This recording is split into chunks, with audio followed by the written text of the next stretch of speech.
사랑하는 성도 여러분, 오늘 우리는 이 거듭남과 믿음으로 세워진 교회라는 제목을 가지고 함께 말씀을 나누려고 합니다. 우리는 지난 시간 이 베드로전서 서론을 통해 교회의 정체성을 살펴보았습니다. 우리 교회는 어떤 교회입니까? 먼저 이 세상 속에서 우리는 흩어진 나그네와 같은 교회입니다. 하늘나라를 본향으로 삼고 이 세상과 다른 길을 걷는 자가 교회인 것입니다. 이 세상과는 하나 될 수 없는 자가 교회인 것이지요. 그래서 세상이 볼 때 우리의 모습은 이상하게 보이기도 합니다. 더욱이 세상은 우리를 괴롭게 하거나 고난을 주기도 합니다. 자신과 같은 방향으로 걷지 않는 우리를 향해 실패와 좌절과 이 낙담을 주는 것이지요. 우리를 계속해서 배척하는 것입니다. 하지만 이 베드로는 그런 나그네와 같은 교회를 향하여 우리에게 한 가지 참 소망, 찬란한 소망이 있다는 사실을 알려주고 있는데요.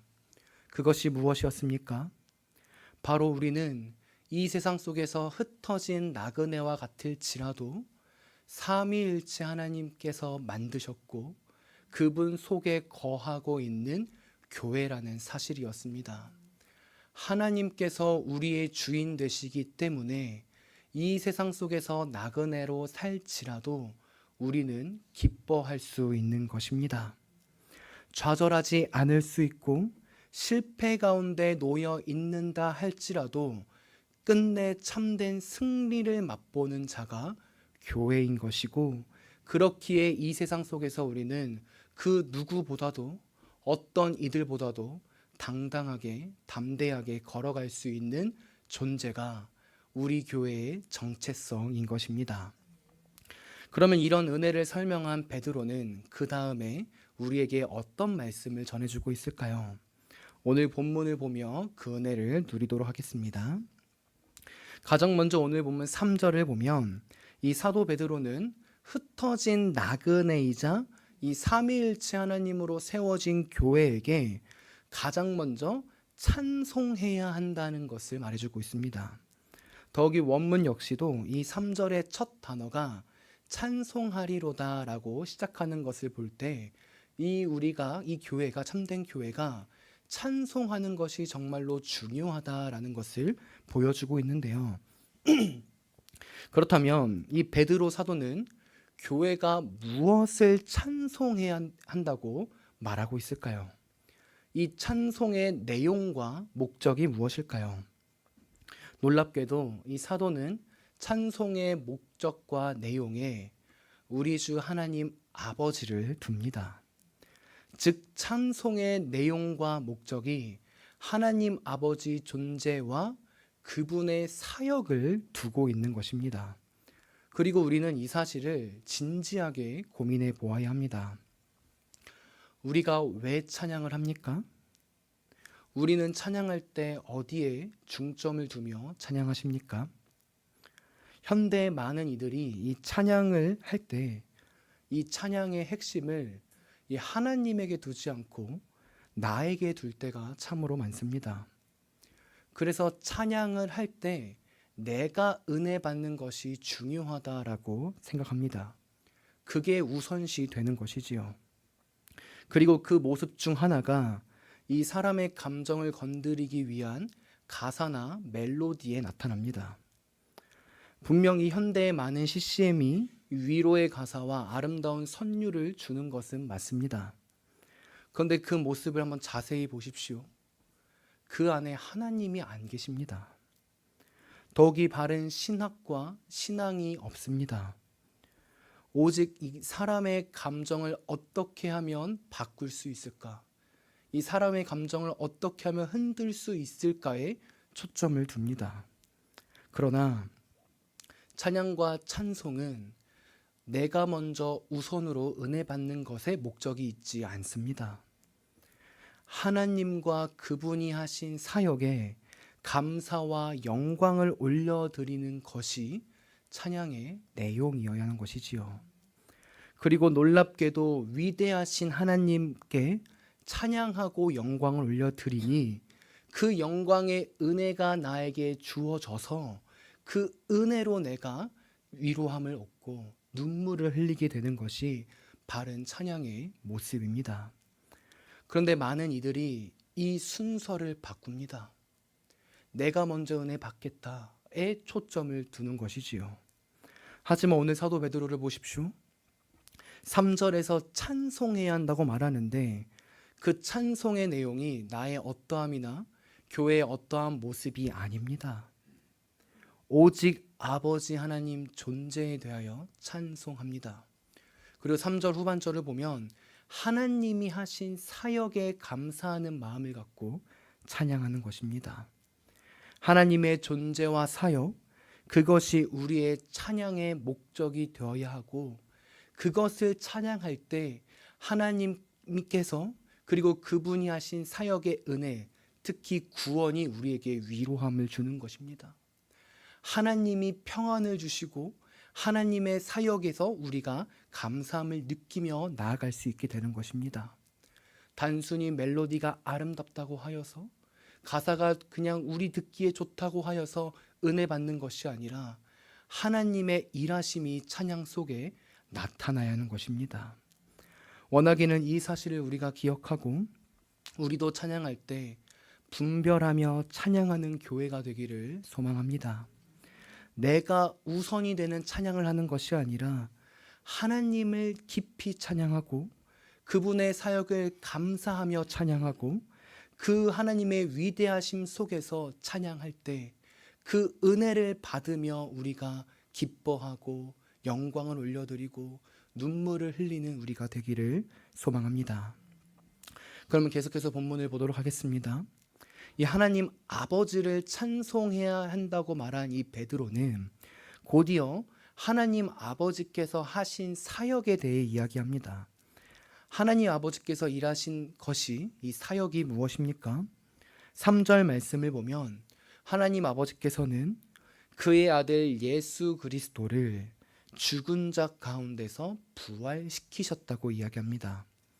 우리가 잘 아는 이 예수님의 죽으심과 부활하심에 대해 이야기하는 것입니다. 그렇다면 하나님 아버지께서는 왜 그의 아드님이신 예수님을 죽이고 부활시키셨을까요? 그 이유는 이 3절에 말하고 있듯이 그분의 긍휼하심으로 우리를 거듭나게 하시기 위함이었습니다. 무슨 말입니까? 우리가 잘 아는 대로 에베소서 2장 3절의 말씀을 보면 우리를 향해 사도 바울은 본질상 진노의 자녀라고 이야기합니다. 우리는 우리 죄로 인하여 죽을 수밖에 없는 존재이고 우리는 하나님의 진노와 심판을 감당할 수밖에 없는 존재이며 우리의 힘으로는 어떠한 긍휼과 자비도 우리 스스로 나타낼 수 없는 존재가 우리라는 것을 성경이 말하고 있습니다. 그런데 그런 우리를 위하여 하나님 아버지께서 긍휼을 베푸시기로 작정 계획하십니다. 삼위일체 하나님께서 태초 전부터 그 구원의 계획을 협약하십니다. 그리고 이 협약에 따라 자비와 긍휼로 하나님 아버지의 아드님이신 예수 그리스도께서는 이 땅에 오셔서 십자가에서 죽으시고 부활하십니다. 아버지께서 그 아들을 죽이신 것입니다. 우리가 받아야 할 하나님의 진노와 그 심판을 그 아드님에게 감당케 하신 것입니다.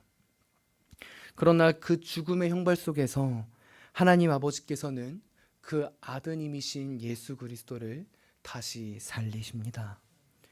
죽음의 권세에서 모든 피조물들이 다 죽음에도 불구하고 하나님 아버지께서는 하나님이신 예수 그리스도, 자신의 아들이신 예수 그리스도를 살리심으로써 그를 부활의 주, 생명의 주가 되게 하신 것입니다. 더욱이 이제 그를 믿는 자에게도 생명, 특히 부활의 생명을 주셔서 이제 더 이상 죽음이 아닌 생명의 은혜로 하나님의 자녀로 부활 생명을 가진 자로 나아가게 하셨습니다. 거룩한 무리인 성도이자 교회가 되게 하신 것입니다. 그리고 그것을 베드로 사도는 3절에서 거듭남이라고 표현합니다. 성부 하나님, 성자 하나님, 이 성령 하나님의 일하심을 통해 교회가 부활의 생명을 얻어 이제 거듭나게 된 것입니다. 이제는 본질상 진노의 자녀로 나아가는 것이 아니라 우리 주님이 부활하신 것처럼 그 생명의 씨앗을 가지고 우리 역시도 부활 생명에 따라 거듭난 존재, 중생된 자로 걸어가게 하신 것입니다. 나아가 사도는 이 거듭난 교회, 이 성도를 향해 놀라운 은혜가 한 가지 더 있다는 사실을 보여주고 있는데요. 그것이 무엇입니까? 바로 거듭난 자들은 이제 산 소망을 가지고 나아간다는 것입니다. 성도 여러분, 이 산 소망이 무엇입니까? 이 살아있는 소망, 희망, 기대라는 의미인데요. 우리는 이 의미를 알기 위해 이 4절의 말씀과 잇대어 보아야 합니다. 제가 읽겠습니다. 썩지 않고 더럽지 않고 쇠하지 아니하는 유업을 있게 하시나니 곧 너희를 위하여 하늘에 간직하신 것이라. 아멘. 이 세상을 보십시오. 이 모든 것이 살아있고 아름다운 것처럼 보입니다. 그런데 그거 아십니까? 이 세상의 모든 것은 썩고 더럽고 쇠하여질 것입니다.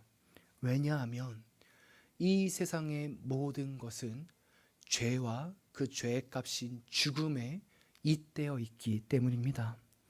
그렇기에 살아있는 것처럼 보여도 아름다워 보여도 그 모든 것은 죽음과 사망으로 연관되어집니다. 잇대어져 있는 것입니다. 세상의 모든 것이 부해 보이고 귀해 보여도 그것을 잡으려고 하는 순간 썩고 더럽고 쇠하여지는 것입니다. 그런데 거듭난 교회 성도는 다릅니다. 썩지 않고 더럽지 않고 쇠하지 않습니다. 나아가 이제 그들은 썩거나 더럽거나 쇠하여지는 것이 아니라 썩지 않고 더럽지 않고 쇠하지 않는 유업이자 산 소망인 하나님의 나라를 고대하며 살아갑니다. 왜 그렇습니까? 바로 그 교회 안에, 거듭난 교회 안에 우리 주 예수 그리스도의 부활의 생명이 심겨져 있기 때문입니다. 부활의 생명이 심겨져 있기 때문에 그 부활의 생명이 이제는 세상에 썩고 더럽고 쇠하여진 것에 마음을 두지 않게 만들기 때문입니다. 그렇기에 이제 우리는 오늘 이 베드로 사도의 말씀처럼 이 세상에 썩고 더럽고 쇠하여지는 것에 초점 맞추어 살아가는 것이 아니라 그것을 잡기 위해 발부덩치는 것이 아니라 삼위일체 하나님, 그분의 말씀, 그분의 나라, 즉 하늘나라에 관련된 것들을 맛보며 살아가기 위해 발버둥칩니다. 하늘의 것에 소망을 두기 위해 나아가는 것입니다. 그리고 이것이 거듭난 교회에게 주어지는 산 소망의 은혜입니다. 이제는 썩고 더럽고 쇠하여지는 것에 마음을 품지 않고 온전히 하나님을 향해 나아가는 교회가 거듭난 교회에게 주어진 은혜인 것입니다. 성도 여러분, 우리는 어디에 초점을 두며 살아갑니까? 아직도 우리 마음 가운데 썩어져 가는 것들, 더러워져 가는 것들, 나아가 쇠하여져 가는 것들에 초점 맞추어 살아가십니까? 아니면 이것과 반대되는 하늘나라의 것들, 하나님을 향한 것들에 초점을 두십니까? 조금 더 쉽게 이야기하자면 하나님을 향해 마음을 품으십니까? 아니면 세상의 것의 맛을 살짝 건드리면서 두 마음을 품고 계십니까? 진지하게 우리는 우리의 모습을 돌아보아야 합니다. 분명 이 세상은 우리로 하여금 이 세상의 것들도 썩지 않았다, 더럽지 않다, 쇠하지 않다라고 유혹합니다. 그래서 세상 역시 또 자신의 것들을 교회인 너희들에게, 거듭난 우리들에게 한번 맛보아라 라고 유혹하기도 합니다. 그리고 처음 그 유혹에 우리가 발을 내디딜 때 그것이 가장 아름답고 완성된 것처럼 느껴지기도 합니다. 우리가 죄의 길로 걸어갈 때 한번 생각해 보십시오. 얼마나 달콤합니까? 얼마나 그 죄의 길이 행복해 보입니까? 그런데 그 달콤함의 끝과 행복의 끝은 사망입니다. 그렇기에 우리는 하나님을 향해 나아가야 합니다. 썩지 않고 더럽지 않은 하나님, 그분의 말씀 속으로 들어가야 하는 것입니다. 그리고 놀랍게도 그리할 때 5절의 말씀처럼 우리 하나님께서는 우리를 보호하신다고 하십니다. 그분의 능력으로 우리를 인도하시는 것입니다. 적군이 쳐들어올 때 성벽에 올라오지 못하도록 우리의 군사들이 막고 있는 것처럼, 방어하는 것처럼 우리 하나님께서 세상이 우리를 유혹으로 이끌 때 거듭난 교회를 그분이 인도해 주신다는 것입니다. 나아가 5절 상반절을 보면 말세에 나타내기로 예비하신 구원을 얻기 위하여라고 말합니다. 무슨 말입니까? 말세 즉 우리 주님이 다시 오실 그날까지 우리 주님께서 보호해 주신다는 것입니다. 지금 이 순간, 이전에 단 한순간만 보호해 주시는 것이 아니라 하나님 나라가 완성되는 그날까지 우리 주님이 다시 오셔서 우리가 영화로운 상태로 나아가는 그날까지 우리 하나님께서는 거듭난 교회를 포기하지 않고 지키신다는 것입니다. 하나님의 자녀가 이 세상 속에서 끝까지 인내하고 견딜 수 있도록 지켜주신다는 것입니다. 견인의 은혜를 허락하신다는 것입니다. 참으로 은혜이지 않습니까? 삼위일체 하나님께서는 교회인 우리를 거듭나게 하셨을 뿐만 아니라 끝까지 지키십니다. 말세까지, 우리 주님 다시 오실 그날까지 보호하시는 것입니다. 거듭나게 하시고 이제 끝났다, 너희 알아서 해라, 이것이 아니라 우리 주님이 오실 그날까지, 완성된 그 하나님 나라가 보여질 그날까지 우리 곁을 한순간도 잊지 않으신다는 것입니다. 성도 여러분, 여기에 교회의 소망이 있습니다. 이 말씀 속에 우리 교회가 이 세상을 이기고 승리할 수 있는 비결과 힘이 있는 것입니다. 분명 6절의 말씀처럼 힘들고 어려울 수도 있습니다. 시험이 있어 근심하는 것입니다. 넘어지고 깨지는 것입니다. 유리병을 여기서 딱 깨트려 버린다고 생각해 보십시오. 넘어뜨린다고 생각해 보십시오. 어떻게 됩니까? 산산조각 납니다. 그런 모습이 우리 마음 가운데 있을 수도 있습니다. 왜 실패와 좌절이 없겠습니까? 이 죄의 유혹들이 우리를 끊임없이 흔들고 넘어지게 하기 때문에 산산조각난 유리조각처럼 우리의 마음이 피폐해지고 피를 흘릴 수도 있습니다. 그런데 6절 하반절에서 어떻게 말씀하고 있습니까? 기뻐한다고 합니다. 그럼에도 우리는 기뻐할 수 있다고 합니다. 산산조각난 유리조각처럼 되어도 기뻐할 수 있는 것입니다. 왜요?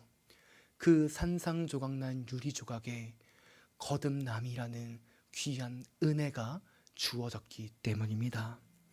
그것이, 그 은혜가, 그 은혜를 주신 하나님께서 산산조각난 우리를 다시 붙이셔서 우리가 가장 아름다운 존재로, 가장 선한 교회로 이끄시는 것입니다.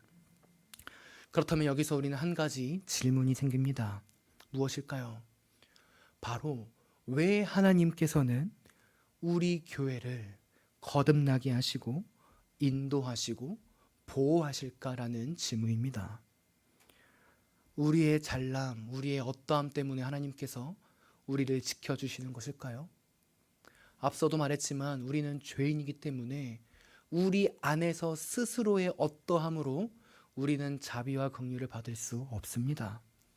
그렇다면 왜 하나님께서는 교회에게 이런 은혜를 허락하셨을까요? 오늘 5절, 7절, 9절에 공통적으로 나타난 말이 있는데요. 그것이 무엇입니까? 바로 믿음입니다. 즉 우리가 믿었기 때문에 거듭날 수 있었고, 하나님의 보호하심을, 인도하심을 받을 수 있었고, 이 썩지 않고 더럽지 않고 쇠하지 않는 이 하나님 나라의 유업을 받을 수 있었던 것입니다. 그리고 더 놀라운 것은 이 믿음 역시도 이 에베소서 말씀을 보니 하나님의 선물이라고 말합니다. 에베소서 2장 8절, 우리가 잘 아는 말씀이지 않습니까? 이렇게 말합니다. 너희는 그 은혜에 의하여 믿음으로 말미암아 구원을 받았으니 이것은 너희에게서 난 것이 아니요 하나님의 선물이라. 아멘. 은혜이고 감사이지 않습니까? 우리는 이 믿음이라는 수단을 통해 거듭났고 하나님의 인도하심과 그분의 지키심 속으로 걸어가는데, 그 믿음 역시도 하나님께서 주신 은혜랍니다.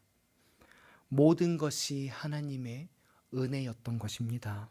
사랑하는 성도 여러분, 교회란 이처럼 하나님의 은혜가 가득한 곳입니다.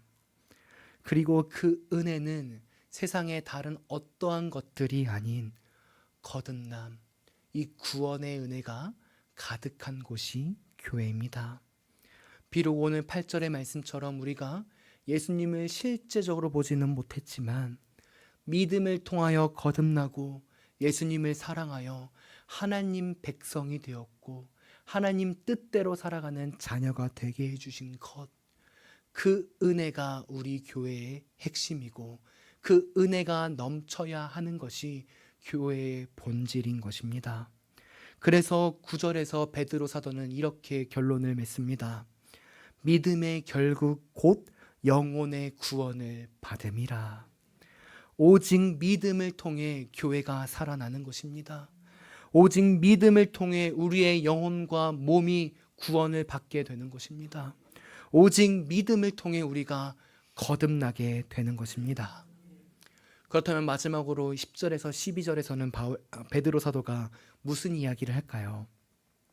놀랍게도 이 구원의 은혜가 얼마나 아름다운지를 설명합니다. 이 구원의 은혜가 단순히 우리에게 주어진 것이 아니라 정말로 모든 이들이 받고 싶어 했음에도 불구하고 받지 못했었는데 그것이 교회에게는 주어졌다는 것을 보여줍니다. 보십시오. 10절을 보면 이 구원의 은혜를 위하여 구약의 선지자들은 열심히 연구하고 부지런히 살폈다고 합니다.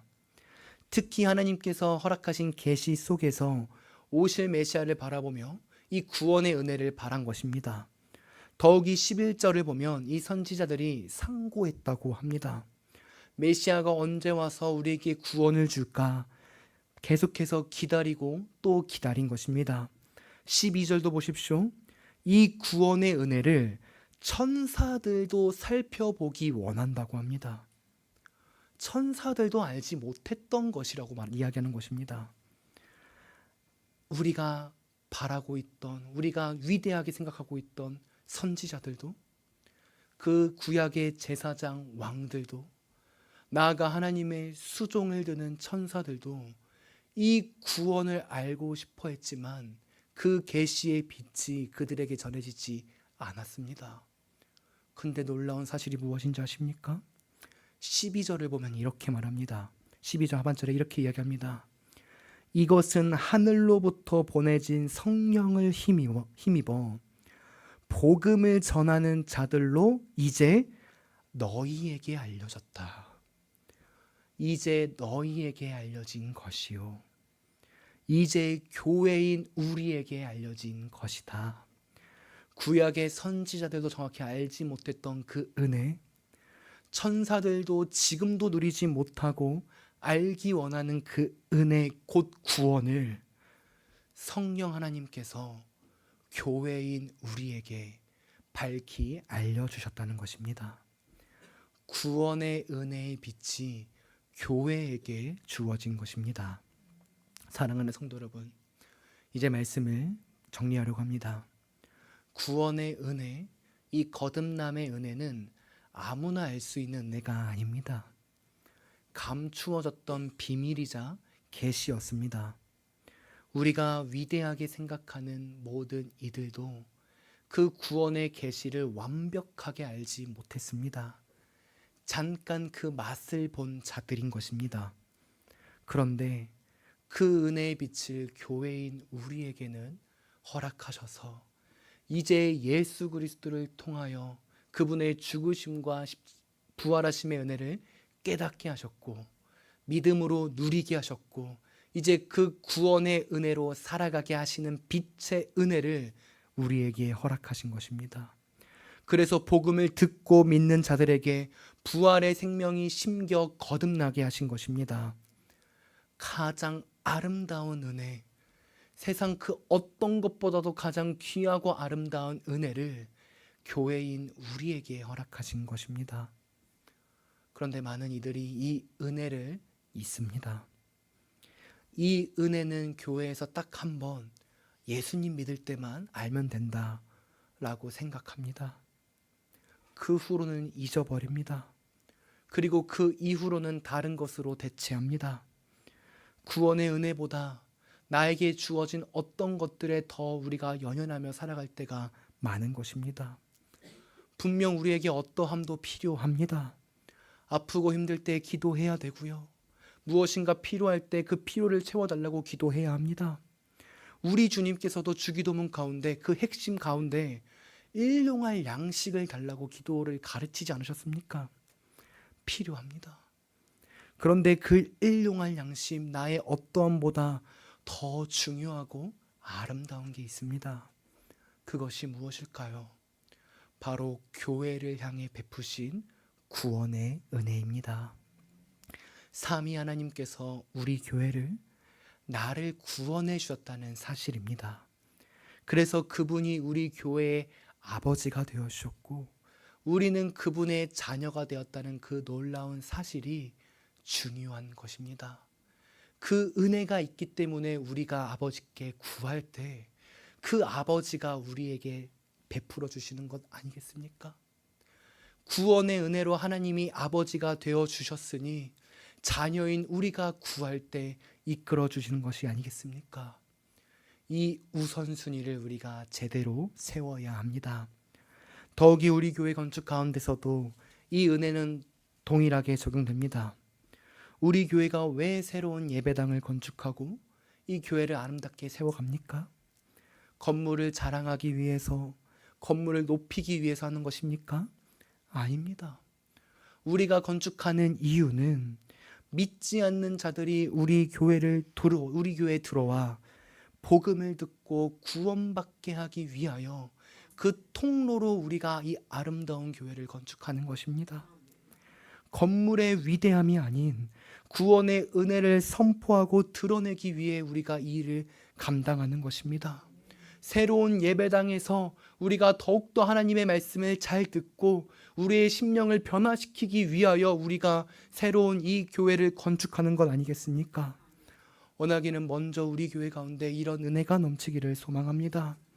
특히 이 구원의 은혜, 거듭남의 은혜에 감격하여서 먼저 이 눈물골짜기와 같은 세상에 살아가는 우리 성도님들이 되시기를 소망합니다. 이 눈물골짜기 같은 세상을 구원의 은혜로 이겨가시는 성도님들이 되시기를 소망합니다. 또한 나의 어떠함보다 삼위 하나님께서 주시는 그 구원의 은혜에 날마다 사모하며 그 은혜로 풍성히 채워지는 교회가 되기를 소망합니다. 그리고 그 은혜로 나아갈 때 하나님께서 우리 교회를 가장 아름답게 빚어가십니다. 우리가 하는 것이 아니라 오늘 5절의 말씀과 같이 그분의 능력으로 우리 교회를 그분이 인도해 가시는 것입니다. 우리가 세워질 때 우리가 가장 원하고 소원하는 우리 교회의 건축이 가장 아름답게 빚어질 것입니다. 그 놀라운 은혜가 우리 교회 가운데 그리고 우리 성전 건축 가운데 세워지기를 간절히 소망합니다.